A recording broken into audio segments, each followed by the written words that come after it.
why is it you're colored and there's somebody else who's not colored, of color? Well, again, we could easily explain that position. Carbon is the determining factor for your color. The concentration of carbon determines the color black. The higher the concentration of carbon, the greater the color black would express.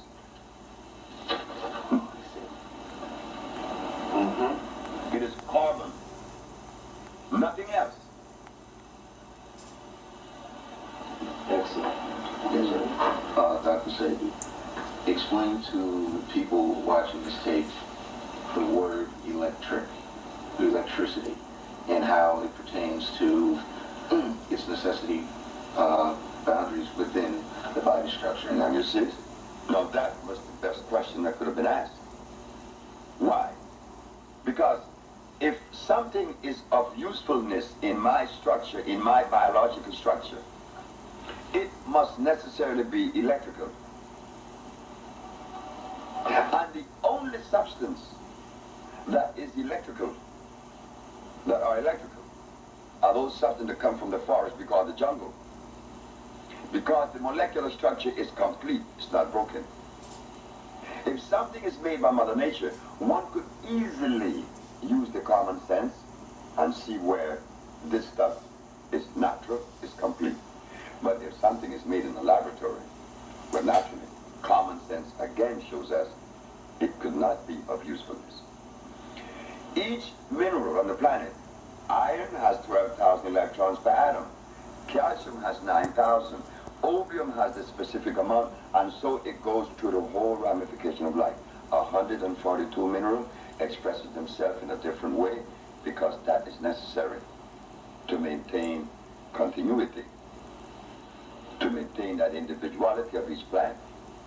The bones is calcium, not the blood. The blood is iron. Now we go back to the question of melanin. Wouldn't it be intelligent to ask one of the promoters of melanin, what is the electromagnetic structure of melanin?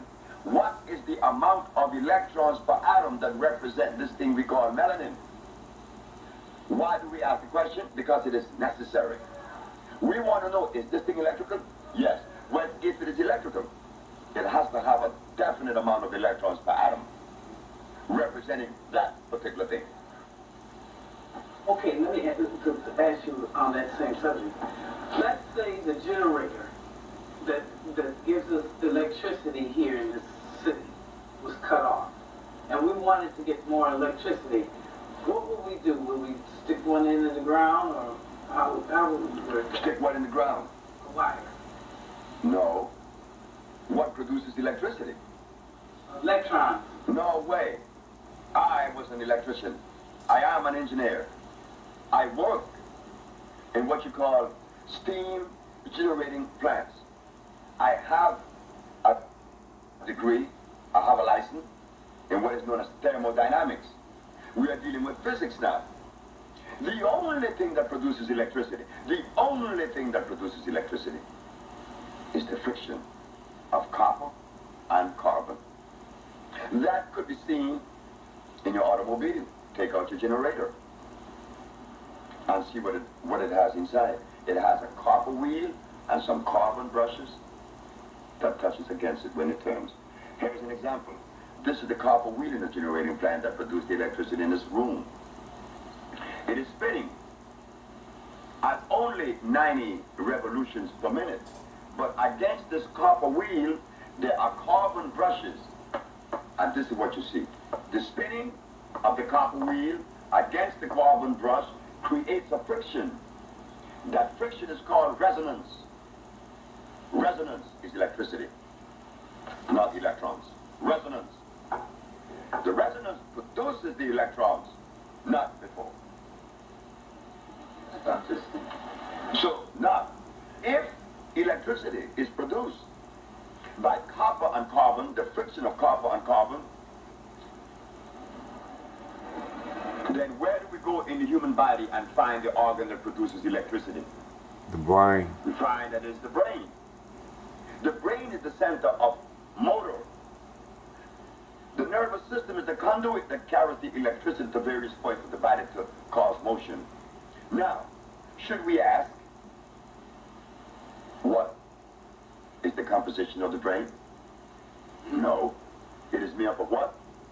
Carbon and copper. The pineal gland is carbon, and the cerebral cortex, copper.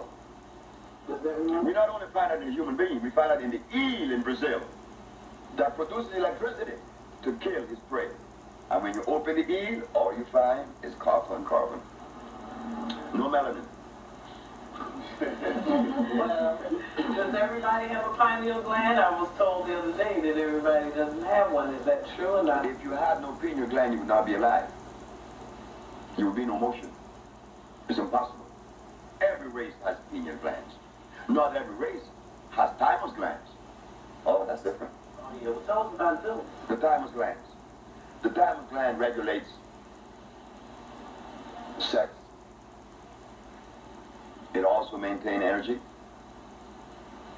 The thymus gland will also keep you childlike, non-aggressive. But in some races, the thymus gland disappears at age 8. Then one becomes violent in one movement. But now, if the thymus gland disappears in some races at age 8, principally the Caucasian, what helps one to retain the thymus gland? Carbon. Within the biology. The presence of what? Carbon. Thank you.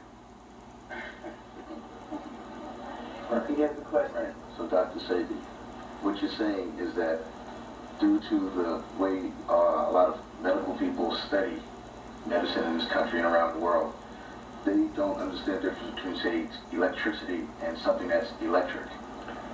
Well, if we are talking about understanding, what do they understand? Because the question needs to be asked. Remember, the time for common sense has arisen, has arrived. What do they understand? Don't be afraid. We need to ask these questions. What do they understand? No cure for common cold, no cure for diabetes, no cure for cancer, leukemia, sickle cell anemia, AIDS, blindness, diabetes, and no other disease. Well, if the physician clearly shows us that there is no cure for any disease, what do they understand?